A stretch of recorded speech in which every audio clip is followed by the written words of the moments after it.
Donc on a vu la semaine dernière que lorsqu'on avait des foris, on avait en fait des positions passives de, des lignes de regard, soit on était ce qu'on appelle ésophore, soit on était exophore.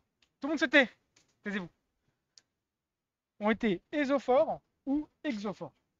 Et donc, si on était par exemple exophore, qu'est-ce qu'on était censé faire pour pouvoir voir simple? On était censé faire un effort en convergence pour pouvoir réaligner les lignes de regard, pour voir au loin, pour que les lignes de regard soient parallèles. Et on a dit que si on était ésophore, on devait faire un effort en divergence pour pouvoir voir simple. D'accord? Donc, je vous avais dit aussi que c'est un peu comme l'accommodation, on ne peut pas converger ou diverger de manière infinie, on a des limites. Et obtenir donc d'abord une vision floue, et ensuite une vision double. On va quand même aller après rajouter, pour que le sujet, à la fin, alors à la fin, qu'est-ce qui va se passer? Il voit flou, on est tous d'accord sur ça. Il voit flou, mais il voit toujours simple. Il y a un moment où l'image va être tellement floue que le cerveau va dire bah, ça ne me sert plus à rien d'accommoder, j'arrête tout, je fous tout en l'air, et d'un coup, il va voir net, et tout double. D'accord? Donc il va y avoir d'abord une notion de flou, et ensuite une notion de ce qu'on appelle le bris. Quand est-ce qu'il va casser sa fusion? D'accord? Donc, ça, c'est les lignes de regard. LR, œil gauche, LR, œil droite. Ça, ce sont des rayons, donc j'ai des flèches.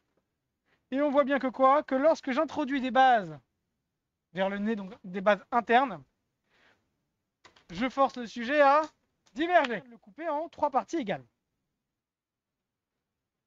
Bon, c'est pas vraiment égal, mais vous avez compris l'idée. Et il dit voilà, vous allez assurer la partie centrale, le tiers-milieu. On appelle ça le tiers-milieu.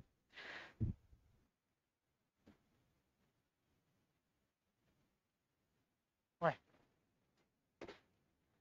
Et il dit, Percival, il dit quoi? Il dit que si le tiers-milieu, donc le milieu des 3 parties qu'on a fait, la partie du milieu, dedans, il y a le point 0,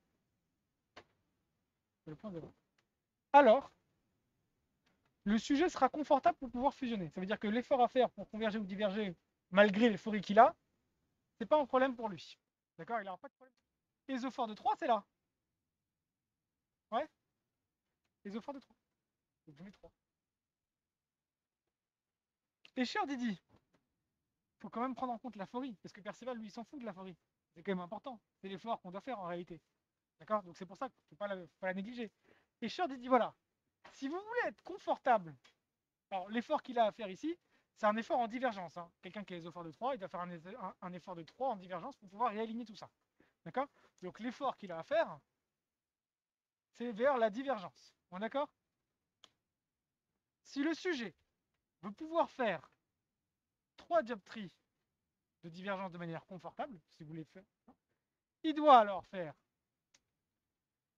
une fois l'effort, 2 fois l'effort, et même 3 fois l'effort. Ça veut dire que si le sujet peut compenser 3 fois sa phorie, alors il sera confortable. Peut-être que là, si le sujet était équipé en lentille, bah, l'aggravation de son ésophorie n'aurait pas été mise en jeu, il n'y aurait pas eu d'aggravation d'ésophorie. Ouais, ça c'est que pour le myope. Parce que pour l'hypermétrope, le sujet porte quoi? Porte des verres quoi? Positifs, non? Et positif, c'est plus épais au centre qu'au bord. Et donc à ce moment-là,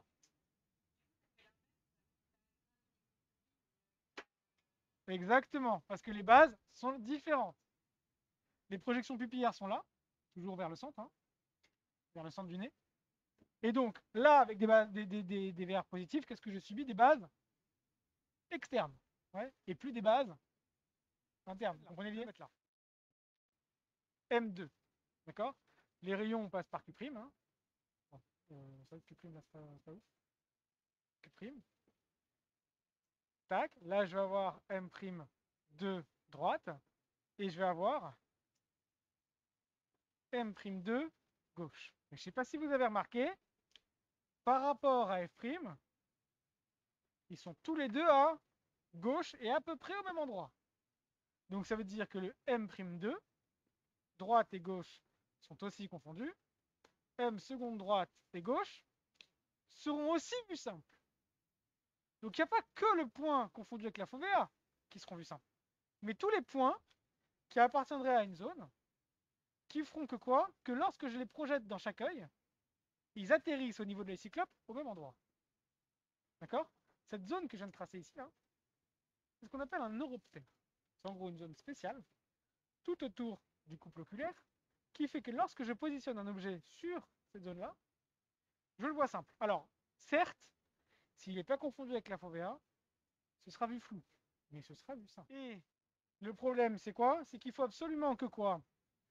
Que l'angle du test, vous voyez ce petit angle-là, que je fais grandir ou rétrécir en fonction de la distance à laquelle j'écarte les baguettes ou pas, soit euh, cet angle-là doit être inférieur à ce qu'on appelle le seuil de diplopie. Ça veut dire que je vous avais dit quoi? Je vous avais dit, si j'écarte trop, qu'est-ce qui se passerait? Je ne pourrais plus les fusionner. Donc c'est ce qu'on va appeler le seuil de diplopie, vision double en gros. Mais doit être supérieur au seuil stéréoscopique du sujet. Et je vous avais dit quoi? Si je les rapproche trop, qu'est-ce qui se passerait? Le soulèvement ne pourrait pas se voir. Donc en fait, je ne vois un soulèvement que si quoi? Si l'acuité du test est assez petite pour ne pas voir ces deux baguettes doubles, mais pas non plus trop petite pour quand même percevoir un soulèvement.